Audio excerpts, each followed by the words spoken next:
All right, now we're going to show a particular video that we'd like folks to just peruse and just get another perspective on what it's like to have the experiences that we do as people of color.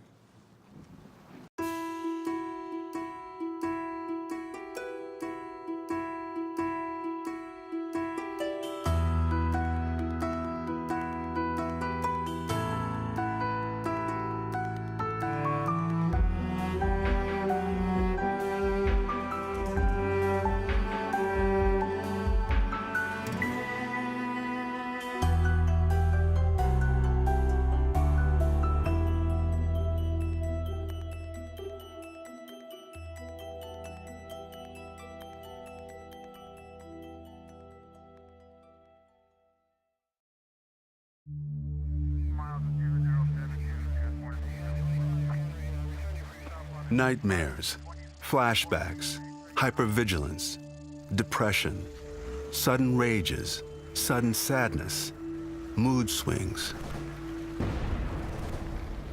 Once, the public knew little about post-traumatic stress disorder. It was seeing what happened to our soldiers in the terrible trauma of war and the anguish that followed them home, disrupting their physical and mental health and affecting loved ones, that brought the term PTSD to public awareness. But we know now it's not just our soldiers whose lives can be overwhelmed by the symptoms of PTSD. Young people living in impoverished urban neighborhoods across America too often suffer through similar stressors. The first time I got shot,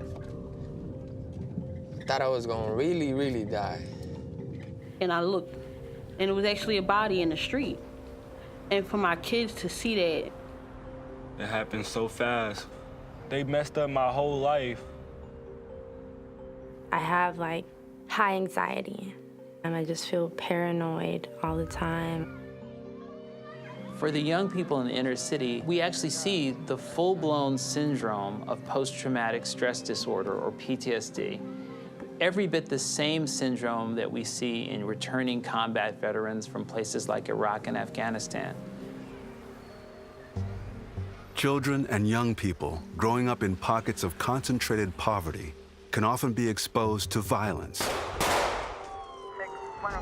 personal conflict, extreme anxiety, and other adversities as disturbing as some war zones. If we believe that behaviors are shaped out of experience, and we know that's how the brain develops, then we should expect that people will behave based on their experiences. And they sometimes are reacting because those experiences were traumatic. If these young people have been harmed or injured by the stress in their lives, then what they really need is healing. We have two choices. We can ask ourselves, what's wrong with this person? Or we can ask, what happened to this person?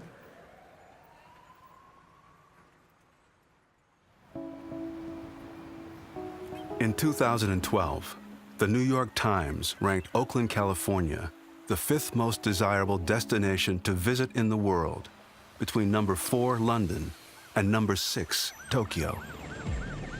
The city is also one of the nation's most dangerous. The number of shootings in Oakland has risen in recent years, from 869 in 2009 to over 1,500 in 2011.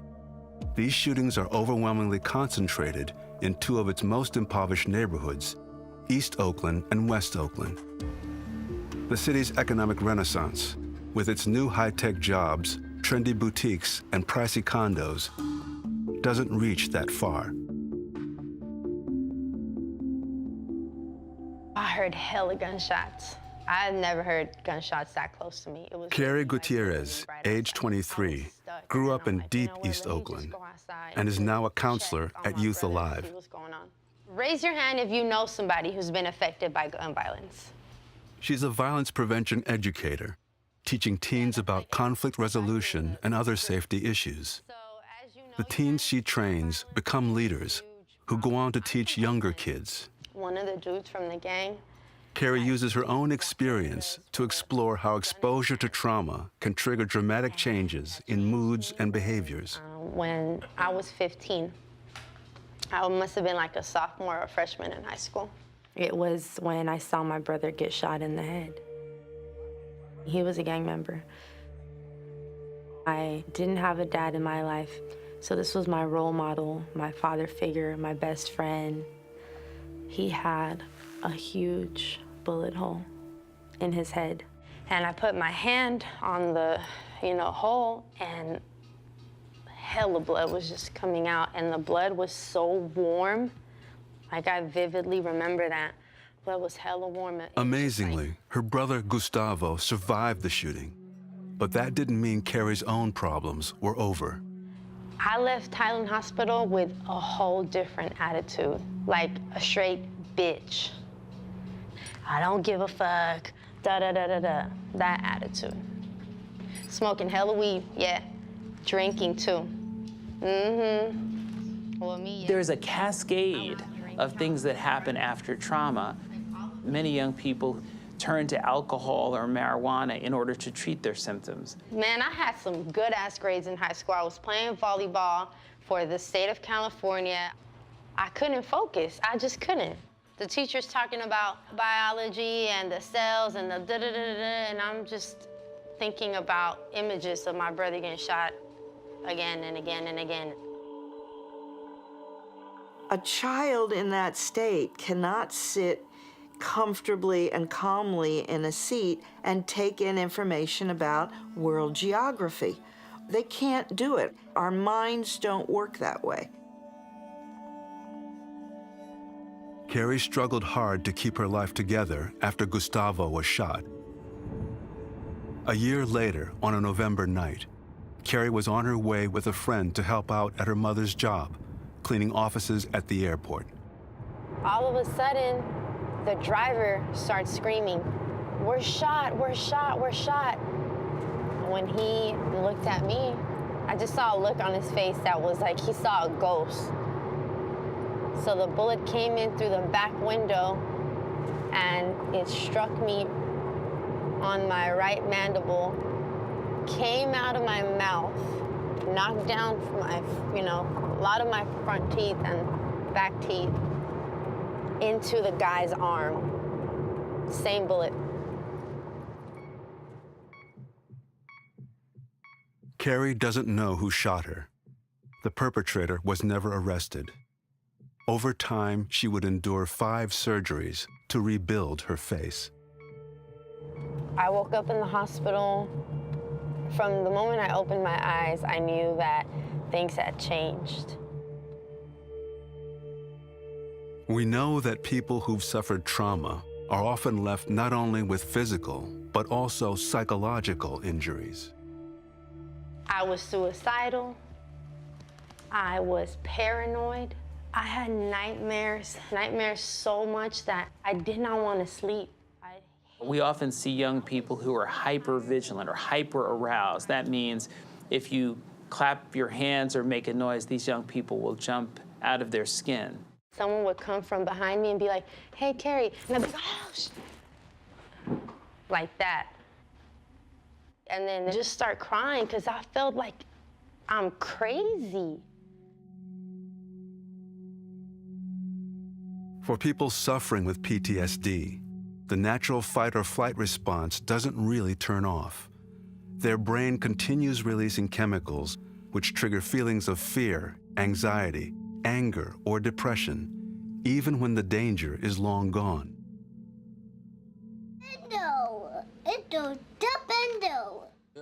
Across town, 23-year-old Antonio Carter also suffers with similar symptoms of trauma, brought on by a pileup of adversities, though getting shot himself wasn't one of them. Where the cars at? Ah, the city fell, Tony. It fell? Yeah, gotta pick it back up. The problems came on early. Cancer took his mother when he was 12 years old. And my dad, we asked him to take care of us, but he couldn't do it. With us not having a father figure around, it was like life or death, every man for themselves, you know what I mean? Now, mostly on his own, without trusted adults to help him, Antonio found tensions in the neighborhood could be overwhelming. We were sitting together and we were all in like a circle, and then my other friend started arguing, and my other friend just pulled out a gun and shot him right there, like right in front of, like right here. I was just looking like, make it bigger then. How big are you gonna make it then? After seeing so much blood and so many people dying for so long, it only makes you crazy. Today, there are new worries, like completing his emergency medical technician certification and keeping 2-year-old Tony Jr. safe in the same Oakland streets. Right now, I don't even let him go outside to the front to play in the front yard because I know what could happen. One of my worst fears is like walking down the street with my son, you know what I mean? Like, then all of a sudden, like, shots just start. I wouldn't know what to do if I lose him, because, like, him and his mom, he's all I got. As it turns out, such worry over safety is only one of an unending stream of stressors which many young people and children face.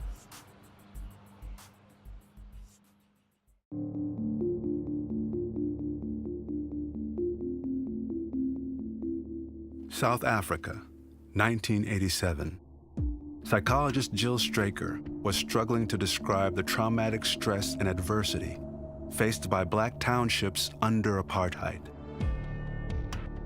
She coined the term continuous traumatic stress syndrome. Continuous because for these young people, there was neither pre-trauma nor post-trauma.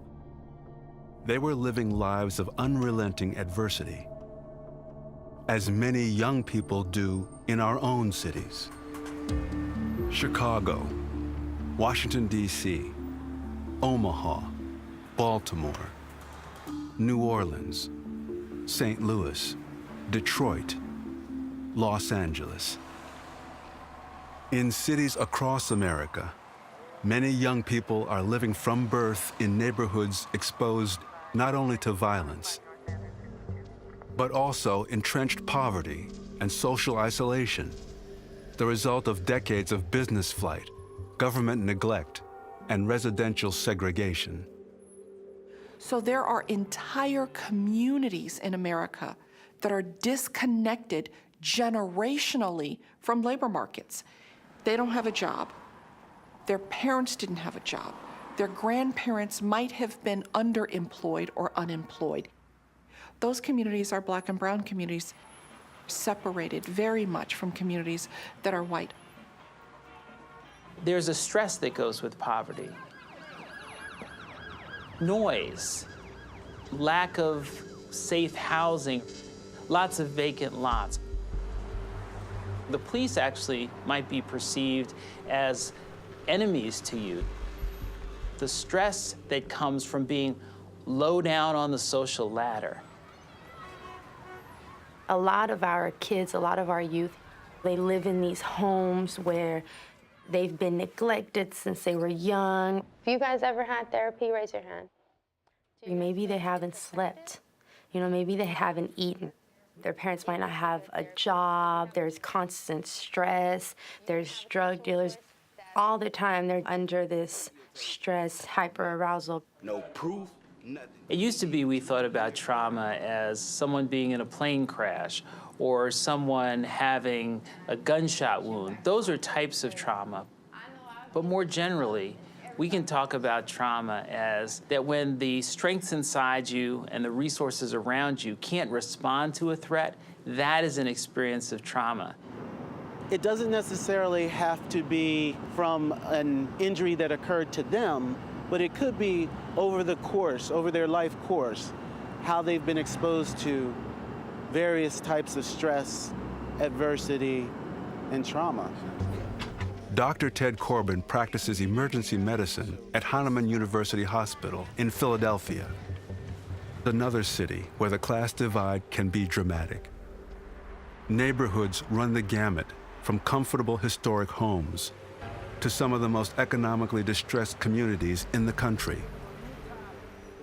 Researchers suggest the PTSD rate among the urban poor in Philadelphia could be a shocking 40%.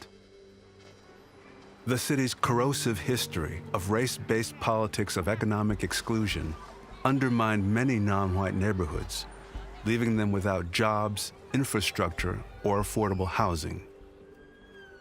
The poverty rate in 2011 was 34% for African Americans, 42% for Latinos. More than 1 in 3 children in Philadelphia grow up in poverty.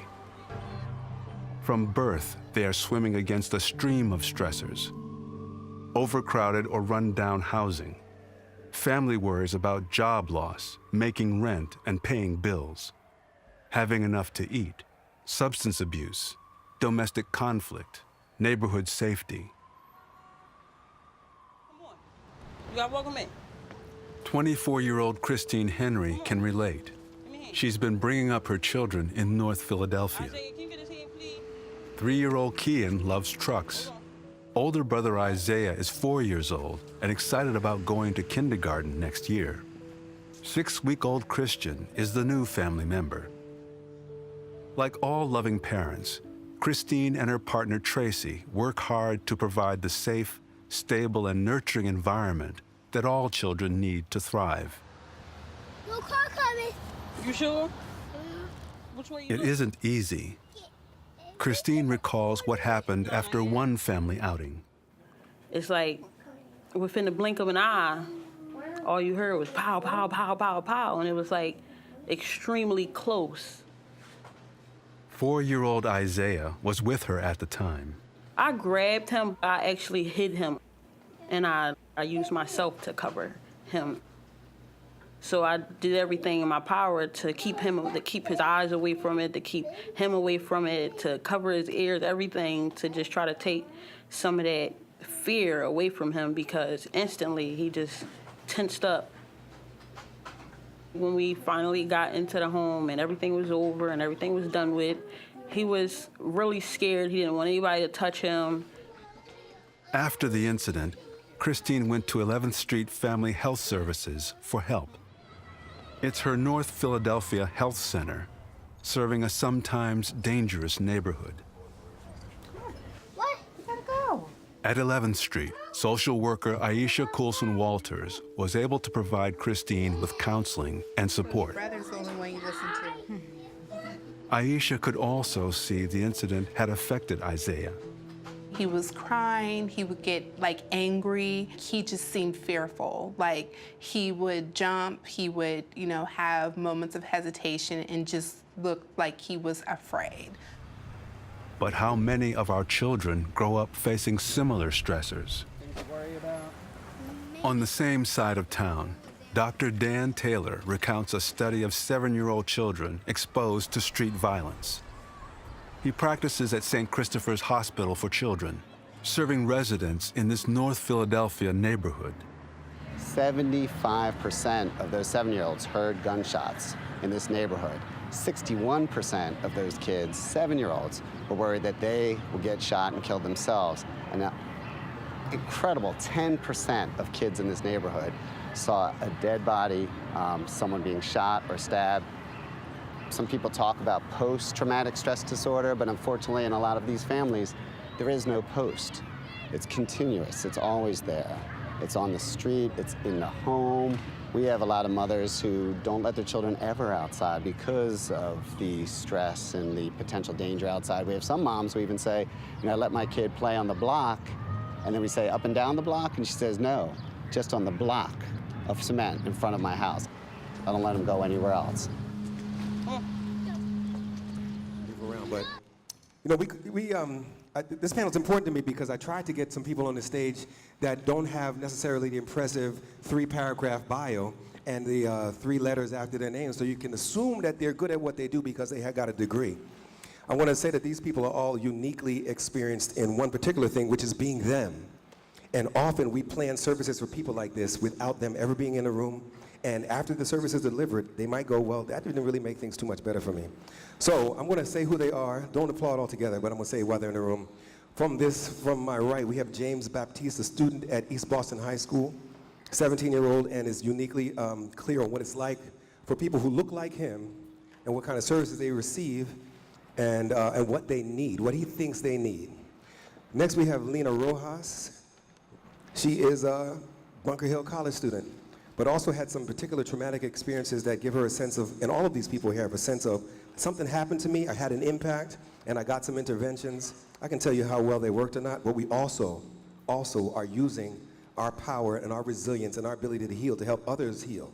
So James, 17-year-old, is Lena since she was 15 or so, trying to advocate for others like her to get services.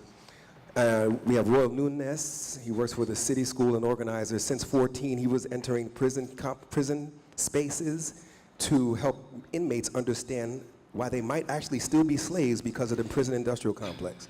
So high facilitation skills at the age of 14 going into that environment. And then Nikoi Coley, currently an NYU student. Frankly, I would say, I'm going to tell a little bit of his story. He came from a place where, shiny, privileged kids go, while still understanding his own ethno-cultural background and then chose to start activating and energizing around serving other people like him. And he just finished doing a set of workshops in Rikers Island for teen and young adult women. Now, you might have seen these two people before, so I only have two of them on the stage that have big resumes, but the first is Shondell Davis. Of course, everybody's had some kind of exposure, but these people have been also my allies in helping populations that look like them. So they are actually, all of them, interventionists. And then Jackie Furtado. One time I got an award from CSR, and I said, I know nothing except for what people taught me, and Jackie Furtado comes from a neighborhood that taught me a lot about what I know, and was one of those spaces where people said, so you just think trauma just got invented because you went to school and got some shiny new thing? Where were you 17 years ago? Where were you 20 years ago when so-and-so passed and so-and-so passed, and no one showed up? In fact, one of them told me, we live our lives like help is not on the way. And I'm reminded of what Abrigo was saying earlier. A lot of this talk is about doing the same thing that happened when hip-hop was invented. So you don't give us any education, you don't give us any equipment, there's no arts whatsoever. The music industry is dominating us. Oh, that's okay. We'll create our own hand-to-hand music industry. We'll make tapes, we'll hand it to each other on the street, we'll use whatever we have to make music. Regardless of your mainstream system, we'll create this substrate system, and all of us are connected on that. So now you can applaud for them, now that you know their impressive bios. They're all artists as well. You've seen there's been a lot of art, and we're going to sing a song at the end. You're going to love this. Jackie's going to break dance. So for each of the panelists, I might not bounce around in an order. I would like to ask people, literally, what would you like the audience to know about your impact? And now also, and then second, follow that with what interventions have been like and what interventions you try to make sure people get offered. And I want to start off with Shondell Davis, if you could, and we'll see if the mics are all working perfectly, as they should be. Testing, testing. Can you hear? So the first question was again. What you've been impacted by. So I was impacted by my son's death, Johnny Davis. He was killed April 24th, 2009. He was shot on Homestead Street in Roxbury, about 4 minutes from my house, a house that he had lived in his whole life, the community that we belonged to. It was about 11:45 in the afternoon. What was it like to receive services, and what do you do now in helping others? How it impacts our life is, you can imagine, your life is changed forever from that moment on, from that phone call, that however you received that news about your child, your life has changed forever. There's nothing that's the same. The services at that time for me, I can just say being in the field, the medical field, and being working my whole life, it wasn't what I expected it to be. I really expected a lot more and got a lot less. So it did impact me. It hurt. It hurt a lot because when you go out and you work in the field that you help people every day, and when you're on the other side, it just didn't feel like I was receiving that help. Went through a lot of life changes. My daughter, who was about 6 or 7 at the time, we went back and forth to the hospital repeatedly. Instead of them examining her, their thought was she was having anxiety attacks because of the trauma. Nobody ever took the time to to treat her or test her. Come to find out almost maybe 78 months later, she was diagnosed with traumatic seizures that's caused, so they weren't anxiety attacks. It was a lot of things that happened during that time. There are some people that was there for you that could help you through, and like I said, it's just, the whole situation is an ugly one. It's very traumatic, and it's really hard to maintain afterwards. So. And then and now in your current space, and this is the time when I want to just acknowledge some things in the room. So we mentioned earlier programs. There are programs in the room.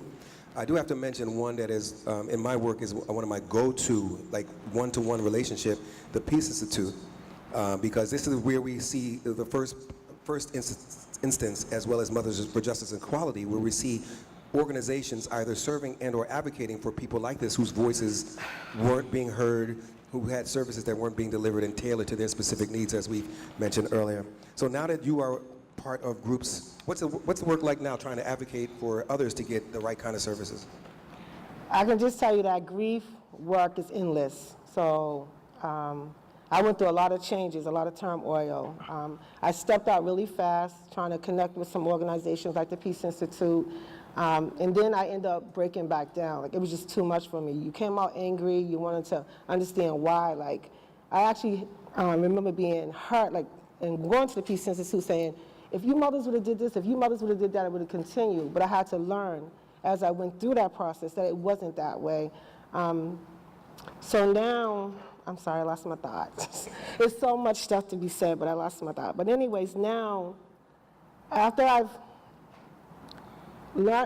grounded my feet a little bit more, because you have to ground. It was some days and some nights that I went through that could have killed me and my child. And I say that not lightly, but the pain was just so unbearable. And like I said, when you need people or you need services, they're just not there. So what I've learned is that you have to do your own footwork. And that's not easy when you deal with such a violent crime. I mean, your son leaves your house and, you know, it's broad daylight and he's supposed to come home. So it's not easy continuing on after you indulge a loss or encounter a loss. But now I feel like I'm grounded. I feel like that I'm blessed. I feel like God is using me or supporting me to help other mothers. And I connect with all the organizations.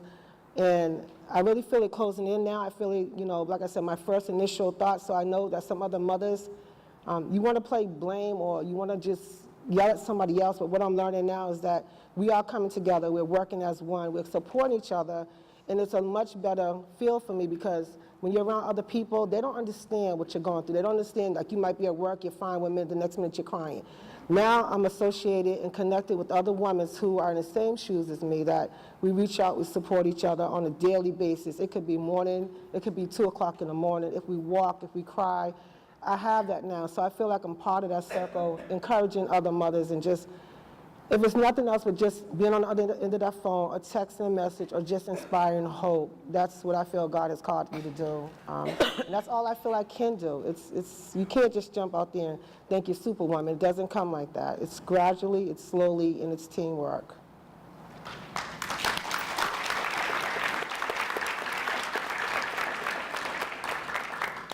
So I often tell people, I don't know what it's like to be the clients I serve. I've just witnessed a couple of things. It was Tina Cherry, who's I think in the room right now, and a few others that said, you know, after a homicide, you got to worry about keeping the family together, right?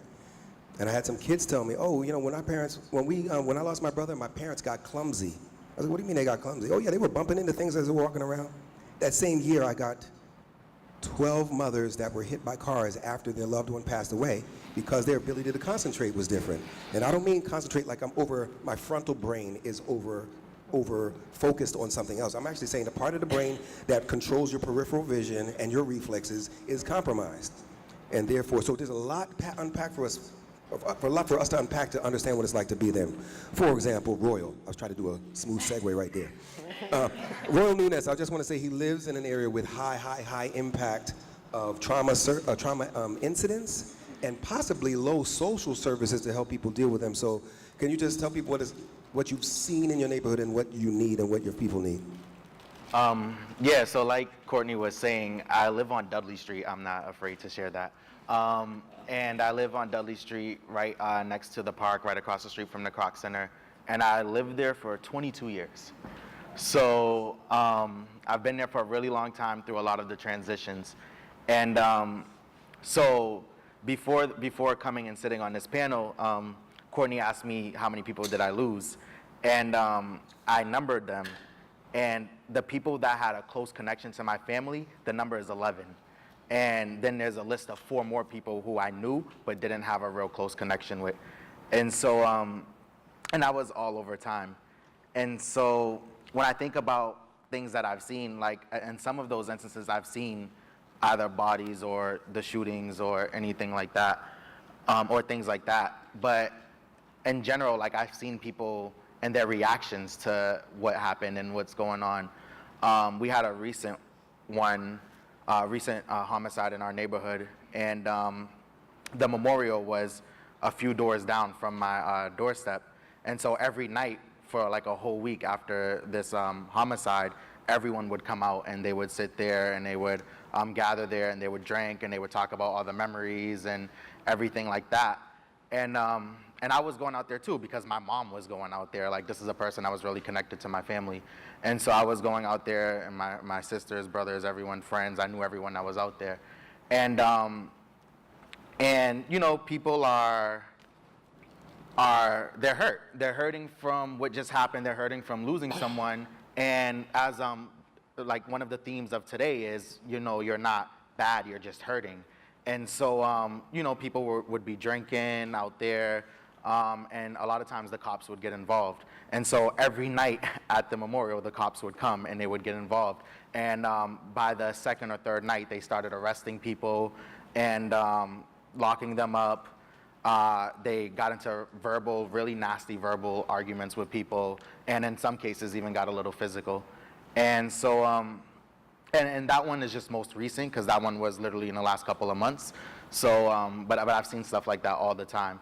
So when I think about what my neighborhood needs, or when I think about the people in my community need, they definitely need services for intervention, and you know, just a lot of the things that were discussed earlier today, really helping them to be able to talk about what's going on and redirect what they're experiencing and redirect their anger and all the trauma that is building up and causing everything. And this neighborhood, just in the last deployments that we've had in the city, I think we're not just talking about the last one a couple months ago, but I think within 2 months, there have been 3 significant ones, all high impact, all I think pretty much on the same corner, all with high witnessing from 12-year-olds and all the way up to elders, right? And frankly, some of our programs in the room are right at this corner. So when we think about the impact of an incident, I just want to say one thing real quick. So let's start with mothers. Just say for every homicide, there is a single mother, an actual mother that's impacted. Say we have 50 a year, that's 50 mothers and 50 fathers. But if you think about the fact that we've done 2,000 person funerals after a homicide, maybe 100 people love that person. So the 50 times 100 may be about the bit of the impact. There may be 5,000 people. 5,000 people impacted every year, and I don't think it wears off in just 1 year. So imagine if 4 years later, someone's still holding on to their loved one. 4 times 5,000, how many people might be walking around with the PTSD symptoms that were in the video earlier? That was Dr. John Rich, who used to be our medical director at the commission. And we did extensive research on what you might think happens in war, but happens in the inner city. Except it might be easier if I was in war than if I lived on, I don't want to say anybody's neighborhood to make somebody's neighborhood feel like it's bad, but there's certain streets, if I lived in Boston, it's worse than being deployed. One, I don't have a commanding officer taking care of me. His only job is to take care of me. We're a team and we're a unit, and it doesn't happen randomly. The enemy's over there, we're kind of here, and they take me offline every 2 years, just like they do EMS and fire and people who do my job. So we're actually saying, you know, isn't it much harder to be us than it is to be in a real war? And then the second thing is, PTSD sounds like it's a disorder. That's what they call it, but a lot of the gang members I worked with one time said, why do you call it a disorder? You said it's something I can come back from, so if I break my leg, I can come back from a broken leg, so why don't you call it post-traumatic stress injury? And why do we have to sustain so much injury while people are still talking about, oh, we can build resilience by social connections? I'm like, no, we are being inundated by several thousand incidents per year in our neighborhoods. Someone who's helped me make meaning of that, I'm going to go is to Jackie Furtado. Please, if you could just talk about what it's like to understand systems so well and also have to marry that with understanding the neighborhood so well. Hi, everyone.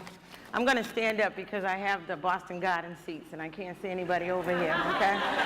All right. My name is Jackie Cummings Furtado. I'm number 9 of 10 kids. I grew up in Jamaica Plain, Bromley Heath, with my mom and my dad, middle-class family, I like to call it. My mom grew up on Baker Street, my dad, Portland, Maine. It's 10 of us, 5 brothers, 4 sisters. When I was 16 years old, and I'm getting a little bit traumatic just being, and I come to this library quite often, but my brother, Bernard Cummings, he was murdered when he was 26 years old, and I believe it was, I was 15. He was in and out of prison. Heroin just came to Boston, back and forth, back and forth. But this was the last building he worked on. He did construction work because back in the 80s, early 80s, maybe late 70s, in prison they taught you trades. So when he came home, he had a job, which is something that's missing now. I don't know who decided to stop funding that program. But he worked on this library, JFK Library. We gave his daughter the hard hat. This is the last job he did. He was 26 years old, murdered, beaten so bad. The only way he was identified was because of his widow peak, and he had his teeth done while he was in prison. So my older brothers, Richard and Bruce, had to go identify the body because my mom and my dad just couldn't. You know, they didn't want to go identify him. So Richie and Bruce had to go identify him. I was 15 years old. That was the first time I suffered a traumatic experience. I didn't know anything about PTSD and none of that. You know, I grew up in Bromley Heath. You wear your heart on your sleeve and you keep it moving. But what I did do is I grew up really kind of a little rough around the edges, but not too rough, because if I was very rough, I wouldn't have the compassion I have today to work with these kids. So I wasn't that rough, but I was rough enough that I knew I had to pay attention because no one else in my family was going to be murdered. No one else, not if I could stop it. You know, and that's the way I grew up. You know, remember, all my sisters and brothers now, they're out the house. It's just me and my younger brother. And you weren't going to do anything to my little brother like you did to my older brother. So, you know, I went to college. I got a degree. I studied criminal justice. I didn't expect to be in this kind of work. I didn't expect to be here today telling you about my history. But 9/11 happened. Nike Town wanted me to go to New York. I didn't want to go to New York. I was married, I have 2 kids, so I decided to stay here. I was out of work for about 1.5 years before someone named Mildred C. Healy picked me up in Bromley Heath and asked me, she said, Jackie, everybody knows you, you know everybody, we need you. Make a long story short, I'm still doing that work. Not with Bromley solely, but I'm also with Quincy Geneva Housing Corporation, which is on Blue Hill in Lawrence, doing similar work. Now, like I said, you know, I've experienced my brother's death. Fast forward, I'm now 22 years old. Prior to being married, my son was 1.5 years old. My brother, like I said, was 26. My fiance at the time, Christopher Neely Sr., was 26. He was murdered the same exact way my brother was, shot in the back of the head. No one brought to justice. So how am I dealing now? What am I now? I'm already angry from my brother when I was 15. Now I'm 21. I'm angry? I'm still angry, right? You know, how do you cope? You know, why does it keep happening to me? Am I losing my faith? We're all Catholic. At least my household was Catholic. So how do I keep going on? Then I have a son, and what do? I kind of shelter my child. I didn't let him go a lot of places because I was scared. I wasn't scared that my son didn't know how to act. I was scared that everybody else's son didn't know how to act. And like I told you, I had to protect mine because there wasn't a system in place. There wasn't anybody knocking on my door saying, how can I help you? You know, you guys, we got it made today. That's why we need to take advantage of a lot of the stuff that's in place. We need to take advantage. When you're hurting, don't just hurt like I did. Speak up. Tell someone you're hurting. Because right now you have so many people that go to school. You have so many programs that are getting grants. You have a lot of people out there to help you. But we can't help you if we don't know. So that's part of the reason why I do what I do, is because I'm the type of person, I'm not going to wait for you to come and ask me for help. I already know you're hurting, and I know why you're hurting. So I'm going to come to you. I'm going to come to you in a disguise. I'm going to come to you as a friend, but I'm going to come to you understanding that what you're going through, I've been there, but I didn't have me to help me, but I'm here to help you. So it takes everybody in this room. Someone said earlier when I walked in here, I think it was either Ayana or Abigail. One of them said, how do you cope? How do you know when you've passed the PTSD or when you fought the trauma experiences that you have? And this is how I'm going to explain it to you. Once an addict, always an addict. You take each day and each hour as it comes. And I'm not saying that to say that a traumatic experience is like being an addict. What I'm telling you is there is no cure. It's something you carry for the rest of your life. But you have to, the key to it is to know how to cope. So all that anger that you have at first and all that mistrust and F the police and you can't do nothing for me and your boy hurt my boy, all of that's got to go. It's got to go. And trust me, it seems like it's something that will never happen, but it can happen. Because if it doesn't happen, it's going to kill you.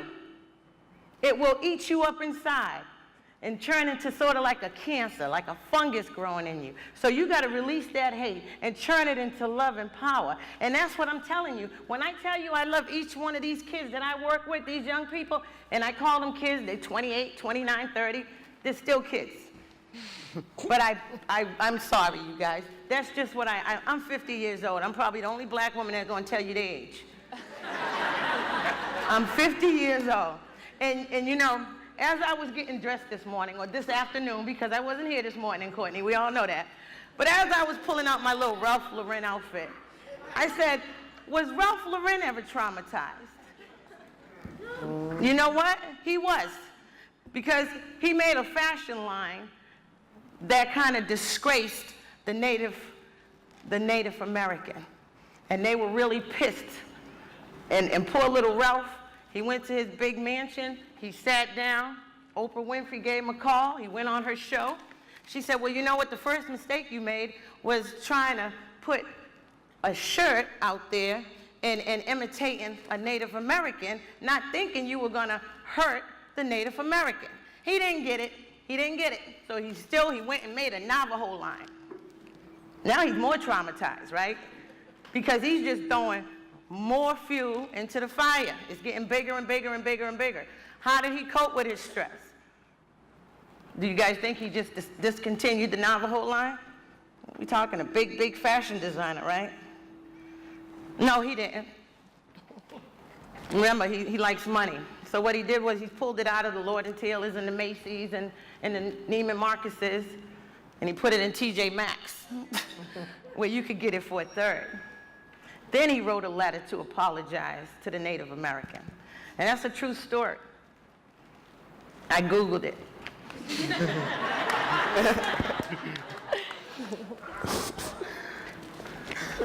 Does racism have anything to do with trauma? How many of you guys think racism has something to do with trauma? Be honest.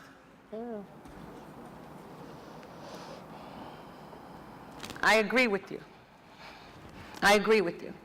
And the reason why I agree with you is because throughout, you know, I heard someone say, I think it was Royal. He said 11 homicides. I think, let me see, off the top of my head, probably 23. And then I responded as a trauma responder in the city of Boston to, I don't know how many. Well, actually, let's think about maybe getting to the response stuff in a second. Let me ask a couple more questions, and we'll start asking about response. See, you give me a microphone, you just gonna have. If I wake up and come to the show and you give me a microphone, you can't put a time limit on this because this is something that you could just keep going and going and going. But I'm gonna stop right there. Thank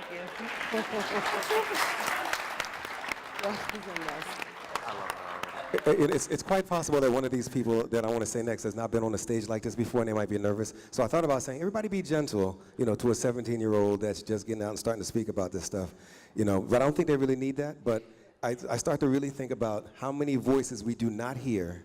We do not hear. Like, do we really know what it's like to be a client? I even know I'm a black man. Can I say what it's like to be a 17-year-old that lives on, I'm just going to say Intervale Street here in Boston. And if I did, would I not be very clear on where I could find a gun if I needed it? Would I not make sure I had relationships with hard guys? I'm actually saying this because this is what I was like when I was growing up.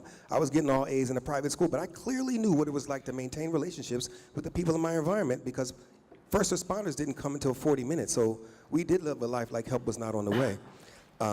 So literally, this is about bringing voices into the room that we normally don't hear. But also, at this time of the day, I want to also make sure people sort of take account of how many things we saw so far. We saw Kunta Kinte. We've heard mothers talk about their injuries. This is the time of day where things might start to load up, because I'm having a memory now, not a traumatic memory, but I'm remembering some things. I'm taking inventory of people I've lost and stuff like that. So this is the time of the day where people start to take inventory of that and have whatever escape route. We have lots of escape routes. You could do the breathing technique, drink some water, put your head down and pray to Jesus. All these different things you can do to recover. But now my question is for Nikoi Coley. I'm just going to ask him to talk about his loss and the services he's received. And again, anything else you want us to know? Yeah, hello, this on? All right. So, yeah, just going, first of all, on what Courtney just said, like, these moments are kind of rare when we get together like this and we need more of them, but at the same time, it's kind of a dangerous place as we all get up here and share are very difficult stories, and it's easy to kind of splash on each other. We're talking about a lot of suffering. So I hope everybody in the room, just does what they need to do in order to take care of themselves as we breathe together, as we drink water, as we tap people if we need some support and stuff. But as we go into the stories, just keeping in mind how we protect each other. But for me, my story really started, I guess what I'll do first is I want to call my older brother, Christian Ribeiro Giambron, into the room, because he's the person that really brought me to where I am today. And I lost my older brother when I was 10 years old. He was stabbed over at the food court by Longwood, close to Boston Latin School. And really what that did for me was start me on a process where I became kind of isolated and wasn't able to get service that effectively helped me for the next 6 years of my life. So in that time, a lot of negativity, I'll say, but a lot of numbness kind of filled that space. I remember somebody else, another speaker was up here earlier talking about getting used to seeing bad things and no longer being alarmed by that. I remember in that negative space, one of the longest residual impacts was that I was able to basically watch a fire burn for a very long time without feeling the need to put it out. It was just those bad things happening. I could watch that happen because it didn't activate me because I had shut everything off. So reawakening, turning that switch back on kind of became what my development process was. And I want to say in that time, in that 6 years of negative space, there wasn't any aid because I really couldn't find the support I needed. Trying to go to therapists didn't work because I was not the type of person that could talk to somebody who didn't know me from a hole in the wall about my traumas, losing my best friend, the only person I respected. I couldn't talk to a stranger about that. My mother herself was too traumatized to really take care of me in the way I truly needed, which, I think a lot of mothers would be, so that wasn't an option for me. And anybody else who I knew didn't really have the time to dedicate to really put in work with me in order to get me through that. So in that time, it was just kind of negativity waiting for that to happen. And then 6 years later, when I finally did encounter some people, I was kind of at the space where I didn't respond well to direct intervention on me. But what I did enter was a community where there was group care and kind of communal thought was the practice. That's how we kind of went by our philosophy every day, taking care of each other, taking care of the people around you. And in that process, I managed to not only unwind some of my own triggers so that I could actually discuss my trauma and process through it, but learn how to care for others in the same way. And that became my healing process. Learning how to take care of others meant that I had to take care of myself. Because if I want to be able to carry somebody, like we said, group care, self-care, I got to be able to make sure I'm maintaining if other people are leaning on me. So that process was really where we started to develop from there. And a quick story I want to tell y'all real quick is, Courtney mentioned something, but I had the opportunity to go into a space, a very busy jail, a few hours south of here, where I worked with some adolescent young women. and doing creative arts and expression-based workshops. And, you know, we talk about kind of, we're not bad, we're hurting. And in that room, there was definitely people who were hurting, but the different ways they expressed themselves were really the thing that struck me. So there was an example of 2 girls in this room, and while we're doing storytelling workshops, kind of like you take a snapshot of an image, ask the girls to write it down, create a story based on that snapshot, and they're going around sharing their stories, and we have one girl who's very resistant, very disengaged, very unable to speak because she just doesn't want to share with the group, and kind of other girls are nudging her like, come on, why don't you say something? Why don't you share? We're all doing it, why don't you get involved? And kind of a pushback that happened with that, she was like, yelling to some girl across the room. She's like, yo, shut the F up. Like, I ain't gonna speak for you right now, okay? And at that moment, you know, security comes in, they're like, heard you kind of getting a little bit fired up in here, takes her out of the room so she misses the rest of the workshop. Now at the same time, we have another girl in the room who's kind of got that bubbly personality where she's very much like, I love you, I love you, I love you, good to see y'all, like, come on, making up wild, creative stories, very engaged. So she's getting a lot of attention from everybody in the room because she's kind of that easy person to gravitate towards because she's got that inviting thing going on, that shine that we were talking about earlier. So then the next week I go back to that space and we're doing something, like we said, we might sing today, but we do group songs a lot. So we were singing, and what we have is this girl who's still disengaged in the side of the room, and I just ask her to hold down a beat. So we're making,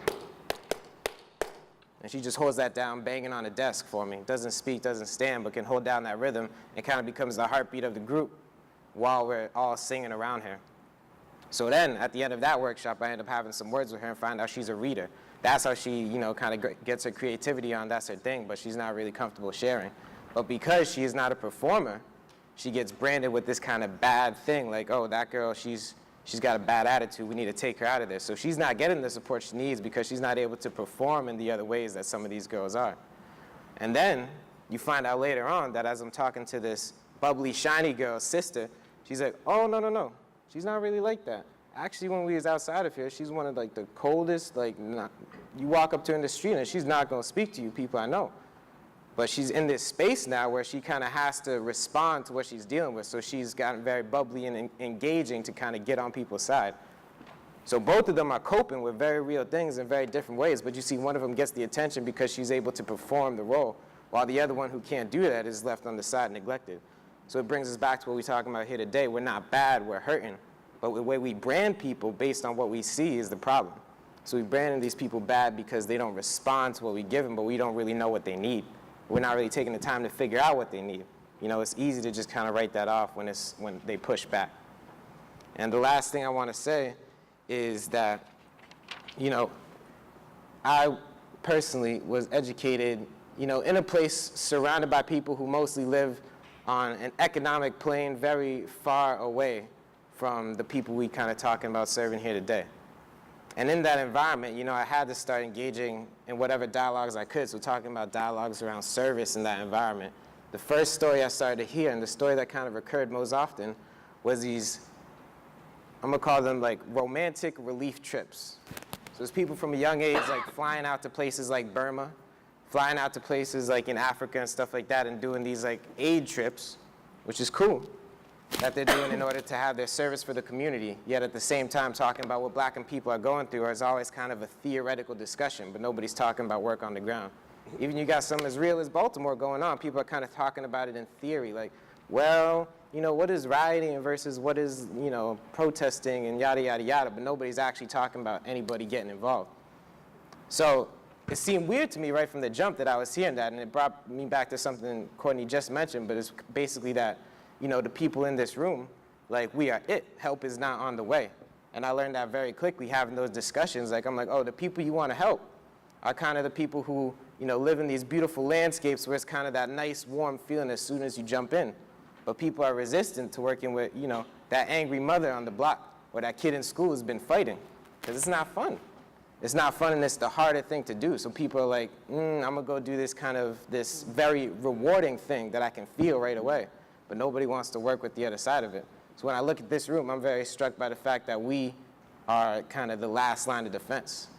We are what's left because help is not on the way. So as I think about that, I think about, you know, people showing up here for each other. And it's just really what brings me into this space today. is that this is it.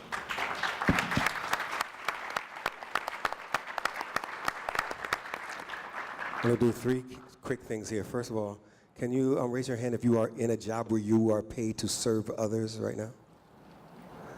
All right, and put your hands down. And then, because people know you have that job, do many other people in your personal life go to you for help? Oh yeah, you know how to handle that. You're a teacher, aren't you? Can you just put your hands straight up so I can see? All right, so we're getting it double fold. Like, you know, if you work for IBM as a sales rep, people don't call and ask you what to do if your son's about to go to jail, right? So as we go throughout the day, when we start, I used to often ask the question, who are the most at-risk people of trauma exposure in a particular city? They might say gang members, they might say gang members' mothers. Research has shown that you're like a first responder, like a fire person or an EMT, because you are constantly having whatever you have in your life that any human on planet Earth can get. And then on top of that, anybody can interrupt your day and go, I need this help. I need this help. You know, they call me ASAP. And when you call them, there's something going on and your day just changed. So for example, how many of you have ever stopped doing something you needed to do for yourself or your family because somebody called you and asked you to do something for them, right? And this can be dangerous. I'll just tell you that when trauma happens, I have this whole story about, I can tell you what happens to the body and the brain chemistry and the brain function when people are exposed to trauma. But one thing that happens is the hippocampus starts storing things in long-term memory. That thing can actually change in size when you do this work. If you research hippocampal volume reduction, they say if you dissect my brain right now, it's smaller than normal. So I think the thing here is, after all we've heard today and everything we're talking about, then we're going to still be doing our function of double load, our own personal work in our jobs, and then also the world is also coming at us. We have to develop not self-care techniques. I don't believe in that, and I train a lot on it, because self-care means you're responsible for doing it yourself. I'm going to say it's workforce protection, as I've learned in other industries. That means we, the people that run the organizations in which you work, have to put policies in place to wipe the trauma off you. So if you look at how we run EMS, there are policies and practices in place to reduce the traumatic load on them. And it's not just letting them retire 5 years early. So I want people to think about that as we go through the day. I want to actually ask my young man, James, to come up. Only thing I want to say about James is the proud son of his parents, and he's 17 years old. He goes to East Boston High. Testing. Testing. Y'all can hear me?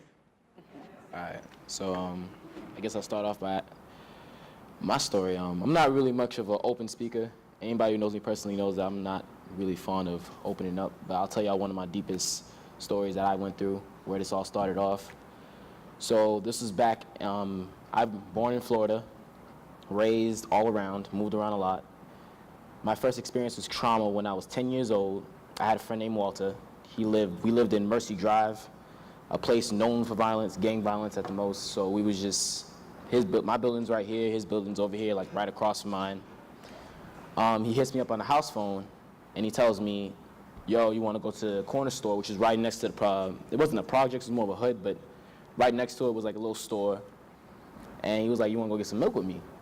And I was like, oh, yeah, I got you. My mom wasn't home at the time. She was at work. I didn't have a key, so I like closed the door pretending that it was locked. But I was like hoping nobody saw. But I closed the door, and then I go over to his building. We meet up. His mom gave him like, I believe it was a $10 bill. We get to the store, we're talking. We get in there. He asked me, did I want some Skittles? Now, I heard his mom say, bring back all her change. So I was like, I looked at him, and I know his mom don't play, so I was like, you trying to get some Skittles? So then he was just like saying like rack up basically, like just take them. Me being 10 years old, I was like, okay, I want some Skittles.